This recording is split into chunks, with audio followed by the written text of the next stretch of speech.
And the two messengers came to Sodom in the evening, and Lot was sitting in the gate of Sodom.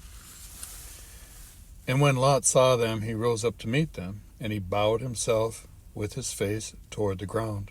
And he said, "Look, please, my masters, please turn into your servant's house and spend the night, and wash your feet, and rise up early and go your way."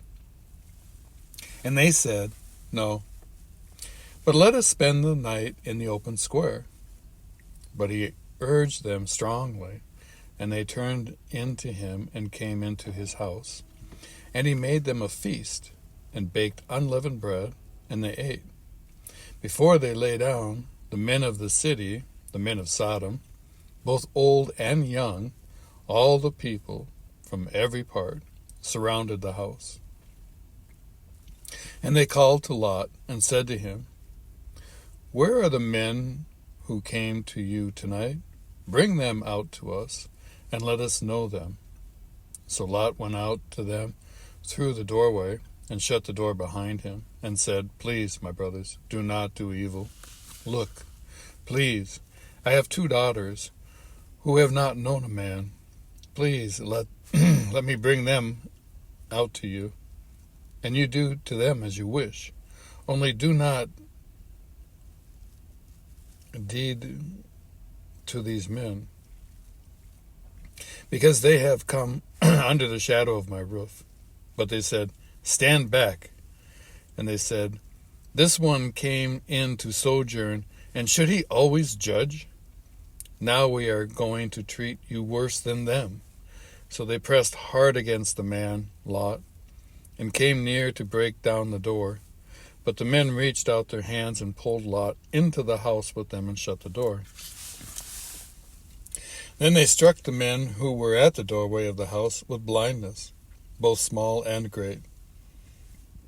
And they weaned themselves to find the door. They wearied themselves to find the door.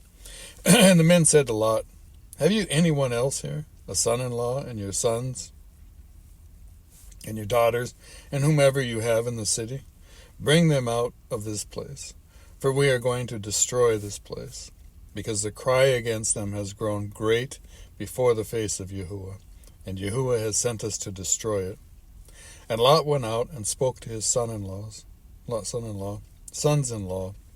who had married his daughters, and said, "Get up, get out of this place, for Yahuah is going to destroy this city." But to the sons-in-law he seemed to be as one joking. And when morning dawned, the messengers urged Lot to hurry, saying, "Get up, take your wife and your 2 daughters who are here, lest you be consumed in the punishment of the city." And while he loitered, the men took hold of his hand and his wife's hand and the hands of his 2 daughters, Yahuah having compassion on him, and they brought him out and set him outside the city.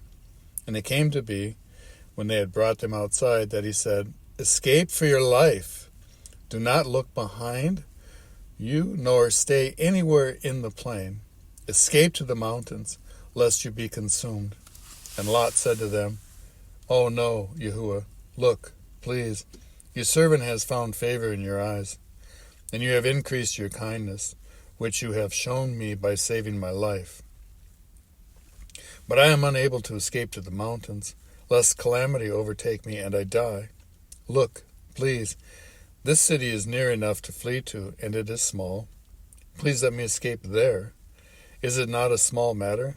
And let my life be saved?" And he said to him, "Look, I have favored you concerning this matter also, without overthrowing the city for which you have spoken. Hurry, escape there, for I am not able to do any deed until you arrive there." So the name of the city was called Zoar.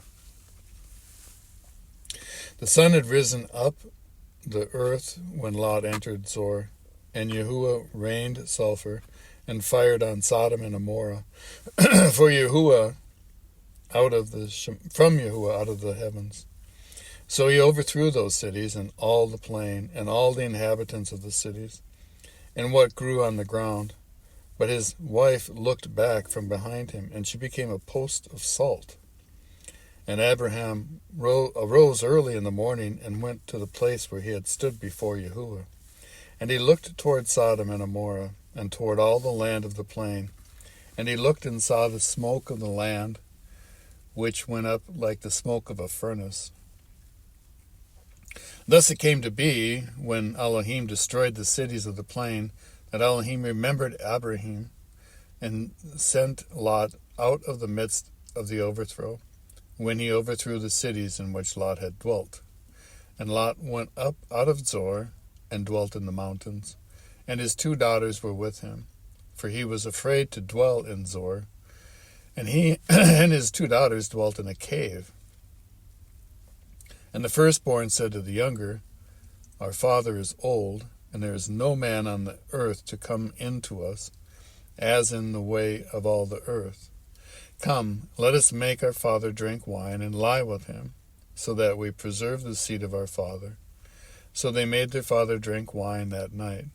And the firstborn went in and lay with her father, and he was not aware of it when she lay down or when she arose. And it came to be on the next day that the firstborn said to the younger, See, I lay with my father last night. Let us make him drink wine tonight as well, and you go in and lie with him, so that we keep the seed of our father.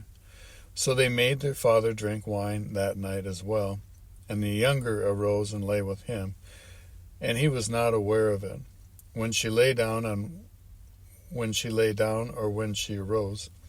Thus both the daughters of Lot became pregnant by their father. And the firstborn bore a son, and called his name Moab. He is the father of the Moabites to this day. And the younger, she also bore a son, and called his name Ben-Ami, for he is the father of the children of Ammon to this day. You're going to read a lot about Moabites and Ammonites and how they've attacked in the coming future.